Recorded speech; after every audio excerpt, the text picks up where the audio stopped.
मन की आवाज़ अपनों तक। मेरा नाम परी है। मेरे परिवार में मम्मी, पापा, एक भाई और भाभी हैं। मेरी उम्र 30 साल है और मैं आज भी अकेले ही ज़िंदगी की लड़ाई लड़ रही हूँ। मैंने जब से होश संभाला है, खुद को समाज से अलग थलग ही पाया है, क्योंकि मैं बचपन से ही गूंगी हूँ। मुझे बहुत तकलीफ होती कि मैं बोल नहीं सकती और बस इसी एक कमी की वजह से मैंने अपने आप को अपनों के बीच भी अकेला ही पाया है। मुझे आज भी याद है, बचपन में मुझे कभी कोई गूंगी बोलता था तो कभी कोई शून्य। मुझे लोगों से बहुत से नाम मिले, पर हर नाम में मेरी कमी निकालकर मुझे नीचा दिखाने की कोशिश की जाती। सच कहूं तो बुरा तो बहुत लगता था, पर अब कर भी क्या सकती थी।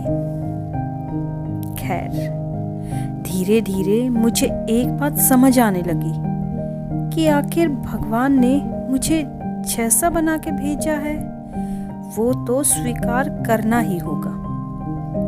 इस दुनिया में मेरे मम्मी पापा ने बहुत कोशिशें की मेरे लिए एक हमसफर तलाश करने की, लेकिन मेरे गूंगी होने की वजह से मुझे कभी किसी ने नहीं अपनाया। मैंने अपनी पढ़ाई मुकबधीर स्कूल से ही की है, पर ज़्यादा पढ़ाई ना कर पाने के कारण मुझे कोई नौकरी ना मिल सकी। मुझे ऐसा लगता कि मैं अपनी फैमिली पर एक बोझ बनकर रह गई हूँ। कोई लाइफ में आया था प्यार लेकर, कुछ टाइम तो उसने खुशियाँ दी, पर जिंदगी भर साथ निभाने से इनकार करके चला गया। मैं उसे गलत नहीं समझती, क्योंकि उसके भी अपने हमसफर को लेकर बहुत से सपने होंगे जो मैं कभी पूरे नहीं कर सकती थी। फिर वो मुझे यूं ही अकेला छोड़कर चला गया। मैं उसका नाम लेकर उसको बदनाम नहीं कर सकती, क्योंकि मैंने तो उससे सच्चा प्यार किया था ना। पर एक सवाल रह रहकर मेरे अंदर उठता है, क्या मुझे हक नहीं खुश रहने का? खुद की फैमिली पर बोझ बनकर जीना मुझे रास नहीं आता। मम्मी पापा को हमेशा मेरे लिए परेशान देखकर मेरा भी दिल रोता है, पर मैं खुद को खत्म करके कायर भी नहीं बन सकती। कोई ना, मैं लड़ूंगी अपनी कमी से, जैसे आज तक लड़ती आई हूँ। घर में जब रिश्तेदार आते हैं तो उनकी हमदर्दी भरी नजरों से मेरे लिए अफसोस जताते हैं। उनको लगता है वो हमदर्दी दिखा रहे हैं, पर कहीं ना कहीं वो हमदर्दी मुझे एक आग में जलाती है। एक ऐसी आग जिसकी लो हमेशा मेरे सीने में जलती रहती है। इशारों में बात करते करते मेरी लाइफ भी एक इशारा बनकर रह गई। अब तो सबके साथ बैठने में भी मुझे डर लगता है। मैं लोगों से भागती हूँ, सब बात करके हंसते हैं और मैं सिर्फ मुस्कुरा कर रह जाती हूँ। कभी अपनी फीलिंग्स लोगों के सामने रख ही नहीं पाती। कभी कभी सोचती हूँ कि मैंने ऐसा कौन सा गुनाह किया था जिसकी मुझे इतनी बड़ी सजा मिली है। जब कभी अकेली होती हूँ तो मैं शीशे में खुद को देखकर और मोबाइल में किसी भी लड़की का डायलॉग चला लेती हूँ और खुद को बोलता हुआ महसूस कर लेती हूँ। और मुझे ऐसा करता देखकर एक दिन मेरी भाभी मुझ पर बहुत हंसी। उनको ये सब एक मजाक लगा, पर मुझे जो दुख हुआ था ना, वो सिर्फ मैं ही समझ सकती हूँ। मैं अपने दिल की बात किसी को खुलकर नहीं बोल पाती। ये दुख मुझे अंदर ही अंदर तोड़ देता है। लेकिन मेरी एक सहेली है जो मुझे समझती है। एक दिन उसने मुझे एक रास्ता दिखाया। अपने मन की बात मेरे अपनों तक पहुंचाने का। उसने मुझे एक YouTube चैनल के बारे में बताया जो लोगों के जीवन से जुड़ी कहानियों को दुनिया के सामने लेकर लोगों को जागरूक करने का काम करता है। मेरी सहेली ने मुझसे कहा कि तू भी अपनी कहानी यहाँ भेजकर अपने मम्मी पापा तक अपने दिल की बात पहुँचा सकती है। मैं उस दिन बड़ी खुश थी। जो बात मैं अपने मम्मी पापा से आज तक नहीं बोल पाई, मेरे वो एहसास स्टोरी लिखने वाले ज़रूर मेरे मम्मी पापा तक पहुंचा देंगे। मेरे लिए तो सच में वो एक फरिश्ता बनकर ही आए हैं। मम्मी पापा, आप मेरी फिक्र मत किया करो। मैंने आप दोनों को जब जब मेरे लिए रोता देखा है, उस वक्त खुद को भी अंदर से टूटते हुए पाया है। आप यकीन मानो, आपकी बेटी बहुत बहादुर है। मैं अकेले भी ये जिंदगी की जंग लड़ सकती हूँ, और आपने मुझे इतना काबिल तो बना ही दिया है ना। फिर फिक्र किस बात की? आप दोनों के उदास चेहरे मुझे बहुत तकलीफ देते हैं।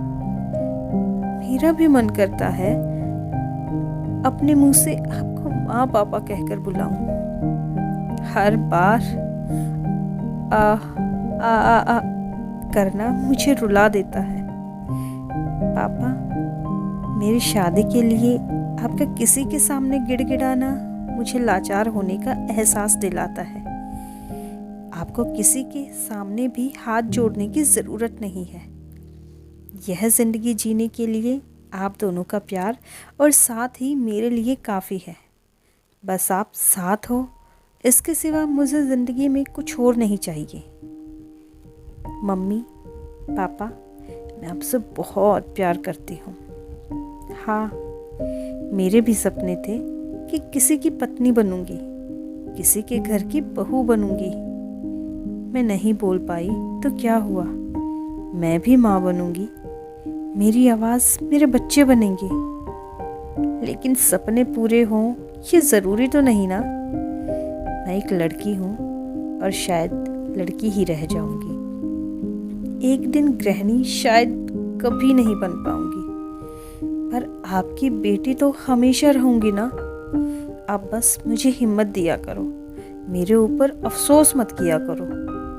मेरी जुबान नहीं है तो क्या हुआ, मैं किसी से कम भी नहीं हूँ। पापा, आपकी निराशा मुझे दर्द के तूफान में धकेलती है। आप मायूस मत हुआ करो, मुझे अकेले रहने दिया करो। सबके साथ मुझे बैठने को मत बोला करो, क्योंकि सबके साथ मुझे सिर्फ शर्मिंदगी झेलनी पड़ती है। मैं मेरी दुनिया में खुश रहती हूँ, क्योंकि अकेले में बोलने वाली भी मैं ही हूँ और सुनने वाली भी मैं ही होती हूँ। कोई मुझे नीचा दिखाने वाला नहीं होता वहाँ। माँ पापा, मुझे किसी ऐसी जगह भेज दो जहाँ मेरे जैसे लोग ही रहते हों, क्योंकि आपके समाज में मुझे इज्जत नहीं मिलेगी।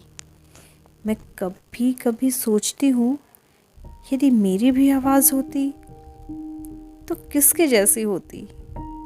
पापा, आपकी आवाज़ की तरह या माँ की तरह? तब मैं भी भैया को भैया कहकर पुकारती। भाभी, मैं आपसे भी कुछ बोलना चाहती हूँ।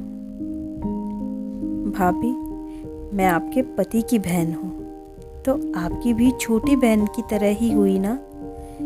यदि मैं आपकी सगी बहन होती, क्या तब भी आप औरों के सामने मेरा ऐसे ही मजाक बनाती?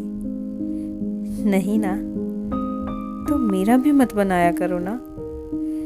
मम्मी पापा, मुझे अपनी अलग दुनिया बनानी है, जहाँ मैं अपने जैसे मजबूर और लाचार लोगों को इज्जत भरी जिंदगी दूंगी, या फिर मुझे दादा दादी के पास भेज दो। मुझे यहाँ घुटन महसूस होती है। बस आप सबसे इतना ही बोलना था, और मेरी आवाज़ बनने के लिए आपका बहुत धन्यवाद। सो दोस्तों, अगर आपको आज की कहानी पसंद आई हो तो वीडियो को लाइक, शेयर और कमेंट ज़रूर कीजिए और परी की कहानी को दुनिया तक पहुंचाने में हमारी मदद कीजिए। अगर आपने अभी तक चैनल को सब्सक्राइब नहीं किया है तो जाके चैनल को पहले सब्सक्राइब कीजिए। Thanks for watching and keep supporting.